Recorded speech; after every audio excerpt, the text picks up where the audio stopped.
Max Verstappen speaks about teams cheating during the 2024 season. Alpine has been eyeing to make big moves for the future, and Verstappen Senator attacks the FIA once again. Do consider subbing to the channel. Let's get into the latest F1 news.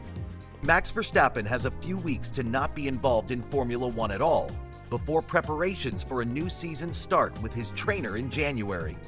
In an exclusive interview with The Telegraph, the now four-time world champion looks back on an eventful 2024 and already forward to an already interesting next year for him both on a sporting and personal level, with winning his fourth title in a row in Las Vegas and announcing that he will become a father in the spring of 2025.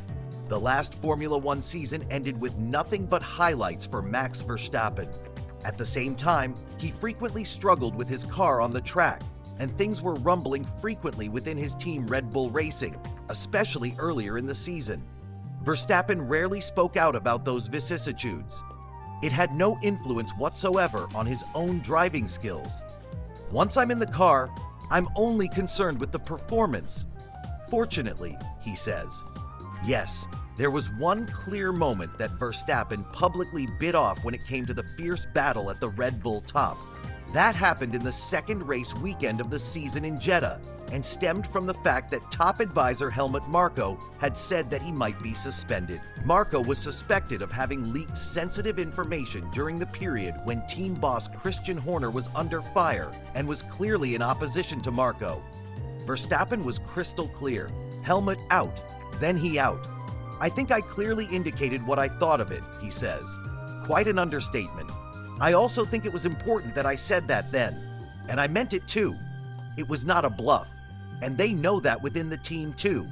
Whether I had doubts about my future at Red Bull at that stage, well, the feeling wasn't quite 100%. There was a lot going on. But on the other hand, I also don't think that if something goes wrong, you can immediately say, 'I'm leaving.' That's not how I am." What was perhaps even more difficult for him was the fact that his father, Jos, and team boss Horner were at odds with each other. That relationship got a bit better as the season progressed. Verstappen Sr. received a lot of criticism here and there for not acting in the best interests of his son. "But that's nonsense," said Max Verstappen. "My father sees the bigger picture very quickly, and that certain things that happen affect the future of me and the team. Some people from the outside may not see that." Paradoxically, Verstappen did lay the foundation for his fourth title at that stage of the season. He won 4 of the first 5 Grand Prix. In Melbourne, he retired due to technical problems. "When it was very restless around the team, we still had the fastest car, fortunately. Otherwise, it would have been a lot more difficult for everyone. Since the race in Miami at the beginning of May, as there have been very few races in which I have had the fastest car, and yet I have been running late ever since. I am proud of how we dealt with the difficult matches as a team and often got the most out of it." In Miami, Lando Norris won his first Formula One race. The Briton eventually became Verstappen's biggest challenger. But indeed, at the end of the day, Verstappen's lead over the McLaren driver was 63 points. After Grand Prix number 6 in Miami, there were 53. And to think that the Dutchman, unlike his competitor, had to take 2 grid penalties later in the season due to engine changes in Belgium and Brazil. 9. "I have benefited a lot from my experience this year," he says of his 10th season as a Formula One driver. "Stay calm, don't force it, communicate well with the team, and keep working hard. That is the core for me. In 2021, there was a lot more pressure for me and the team. Then we competed against Mercedes, a team that had been dominant for so long, and I was able to compete for a championship for the first time. Lewis Hamilton and I finished first and second almost every race. It could go either way then. This year, there was maybe a bit more drama around the team, but it was a little more stressful in terms of sport. Yet there have also been plenty of sporting problems for Red Bull. Verstappen's teammate Sergio Perez, who will be replaced by Liam Lawson next year, completely collapsed and was not even on the podium after the 5th race in China. Verstappen did not win 10 races in a row at one point. Red Bull's dominance disappeared completely. The team also seemed to come to their senses late. The wake-up call came at the beginning of September. in Monza when Verstappen characterized the car as a monster. All plans for new parts, which would come afterwards, could be thrown in the trash. The team actually started all over again after that. Before that, they couldn't find the exact problem, said Verstappen, who himself had a large share in finding the causes of the technical issues that weekend in Italy. He now wants to tell more about that for the first time. Night. At one point, I saw a few graphs pass by when we were looking at the data. I saw certain aerodynamic shifts in how we entered the corners, turned in, and also in terms of ride heights, different from the car from the year before. I said, hey, isn't it very clear that this and this is the problem? That was right, I heard. I had never seen those lines, those graphs before. I said then that it was clear what we had to work on, because of course the engineers know exactly what had been changed compared to last year's car. And at the beginning of last season, we still won our races convincingly, but I already felt that the balance of the car didn't feel the way I wanted it to. Only then we still had a big lead on other teams who might not have had a very good winter. After Monza, there were some signs of Red Bull's recovery in the closing stages of the season.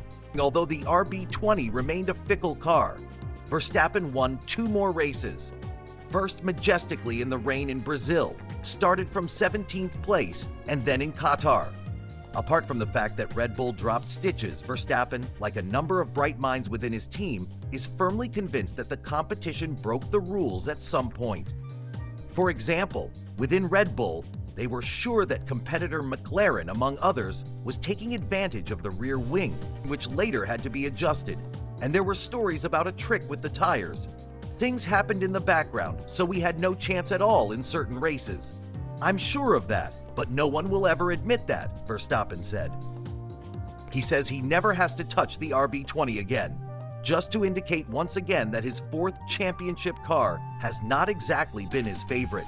It is up to his team to build a better car next year, in the last season with the current regulations. If we continue like this, I won't be champion next year. It's as simple as that.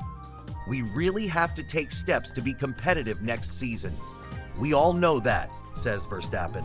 I trust that the team can solve the balance problems of last season, and certain things that we couldn't adjust last year will be changed for next year. We know that it has to be better over the curbstones, bumps, and in the slow corners. Those are generally our weaknesses. If we are still beaten, it will be on the basis of pure speed. He doesn't doubt himself so easily. Feel free to say never.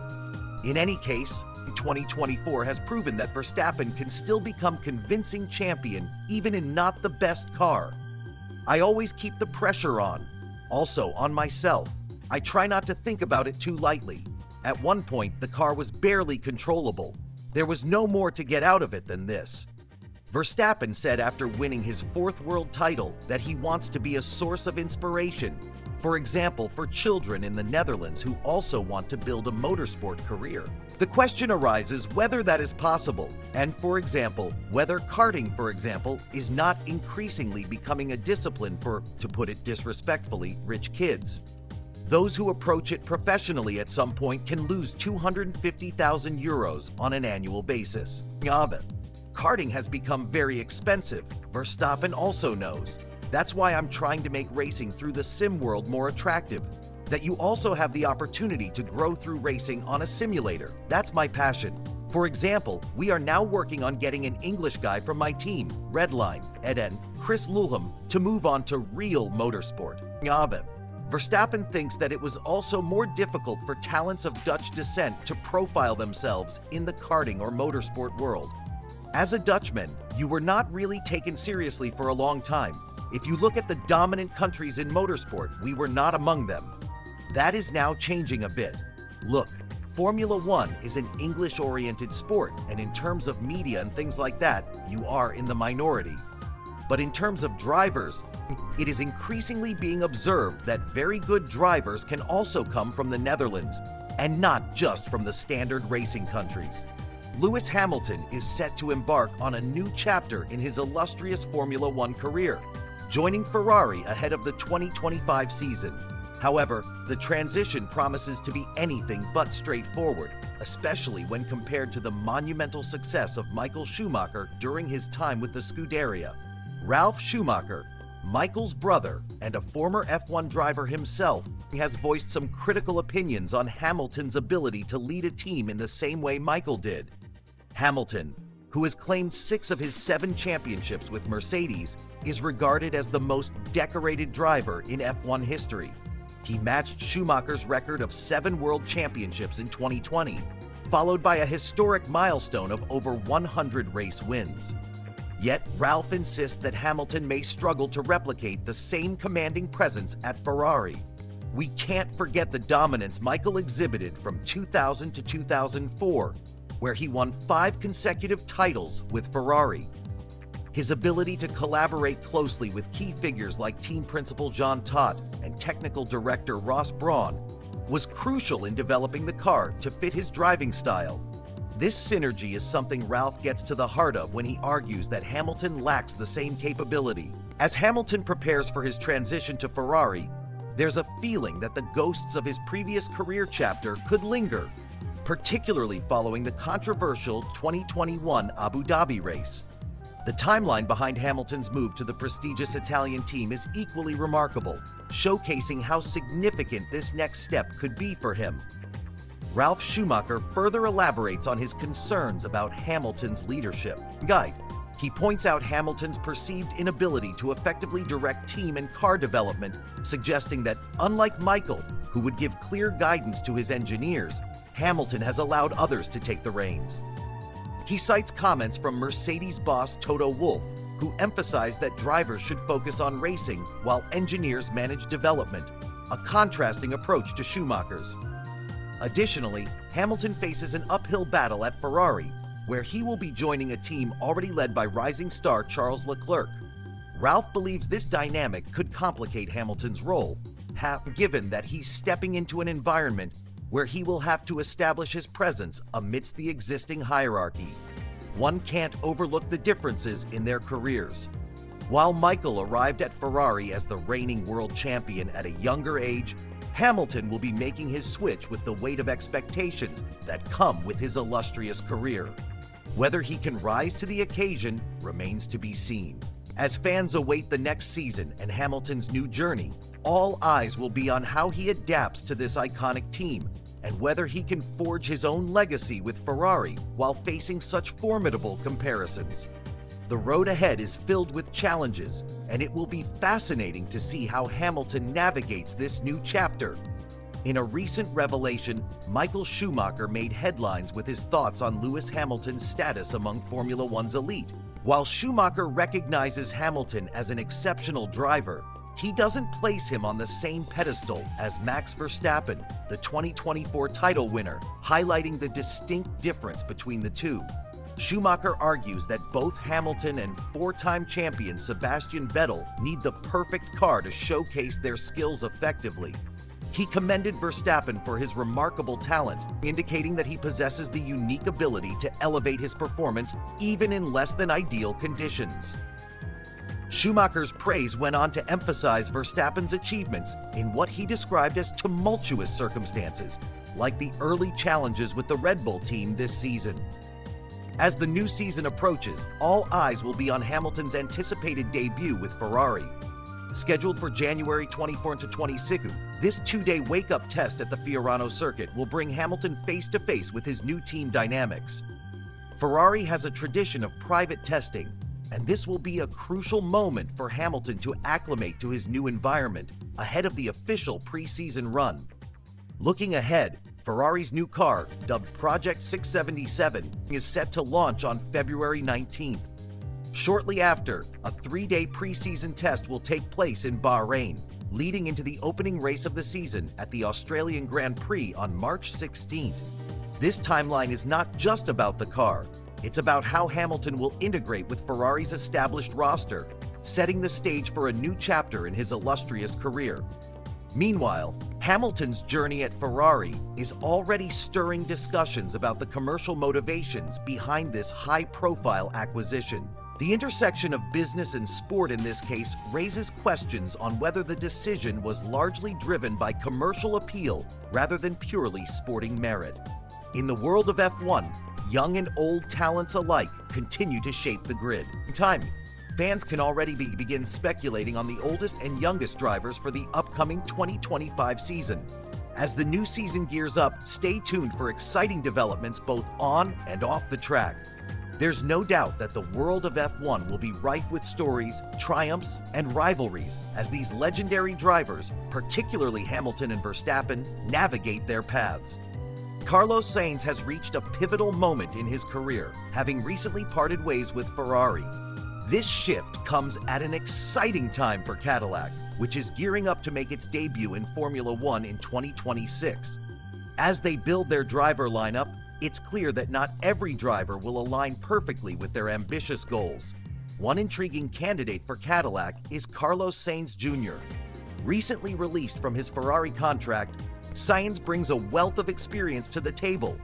However, former F1 driver Jacques Villeneuve raises some concerns regarding this potential fit. As Cadillac sets its sights on Formula One, they have clearly articulated their objectives. The team hopes to enter the grid just ahead of the new engine regulations scheduled for 2026. Furthermore, the plan is for Cadillac to transition from using Ferrari customer engines to developing a works power unit of their own. A significant aspect of Cadillac's strategy is to sign an American driver, promoting a pathway for US-based racers to step into the world of Formula One. Historically, it has been a challenging transition for American-born drivers, especially those lacking resources to relocate to Europe, where the racing scene is primarily centered. This strategic decision likely points to Cadillac needing to secure at least one rookie driver for their inaugural F1 season. When it comes to choosing a second driver, opting for someone with extensive experience could be crucial for the team's success in its first year. The buzz around Cadillac's team and its potential drivers is growing, with names like Daniel Ricciardo, Sergio Perez, and Valtteri Bottas being thrown into the mix. Yet Villeneuve advocates for Sainz, arguing that he could be an ideal fit for the team's ambitions. In a surprising twist, just before the 2024 F1 season kicks off, Sainz found out he would be replaced at Ferrari by none other than Lewis Hamilton. In search of opportunities, Sainz eventually signed with Williams, but he remains steadfast in his desire to help his new team reclaim its former glory. Sainz's determination is underscored by Villeneuve's endorsement. He believes that for a team like Cadillac, Sainz embodies the right spirit. His capability to contribute to team development is invaluable and could be the key to Cadillac's efforts in navigating the competitive world of Formula One. As we stand on the brink of this exciting new chapter for Cadillac, all eyes will undoubtedly be on Sainz and his performance. Will he rise to the occasion and help shape Cadillac's legacy in F1? Fans can only wait and see what this bold entry into racing will bring. As Cadillac gears up for its ambitious entry into Formula One in 2026, there's speculation about potential drivers who could headline this new team. Among the names being whispered is that of Mick Schumacher. Could we see him on the starting grid for the 2025 season, representing Cadillac? The arrival of Cadillac on the F1 scene is not just about the cars, it's also about the strategic buildup. To navigate this challenging environment, Cadillac could certainly benefit from studying the paths of previous American teams. The lessons learned from their successes and failures could provide invaluable insights as they prepare for their own journey. What does the future hold for Cadillac's driver lineup? There's much excitement surrounding the potential of seeing drivers like Daniel Ricciardo join the team amid ongoing rumors about his career. Just recently, he hinted at stepping away from the sport, leading to speculation that he might be looking to be part of something new with Cadillac. As we anticipate the roster, there are several drivers who fans are eager to see paired with Cadillac. The combination of experienced and fresh talent could be exactly what the team needs to make a strong impression from the get-go. Cadillac's debut is being watched closely, and among the countless stories emerging is the fate of Carlos Sainz. His recent multi-year contract with Williams has raised eyebrows. If he were to leap to Cadillac before they can build a competitive team, would that be a wise move? Sainz's extensive experience could be an asset, but is it worth the risk of not being part of a readily competitive lineup? Villeneuve has cautioned that a team starting from scratch may not attract top-tier talent easily, yet the allure of being part of the growth and development could appeal to some. After all, for drivers like Sainz, it's not just about racing, it's about which opportunities will elevate their careers the most. As Cadillac prepares for this huge leap into Formula One, it's clear that the path ahead is filled with opportunities and challenges. The automotive giant will need to think big and act strategically to carve out its place in this high-octane sport. Stay tuned, because the countdown to Cadillac's entrance is officially on.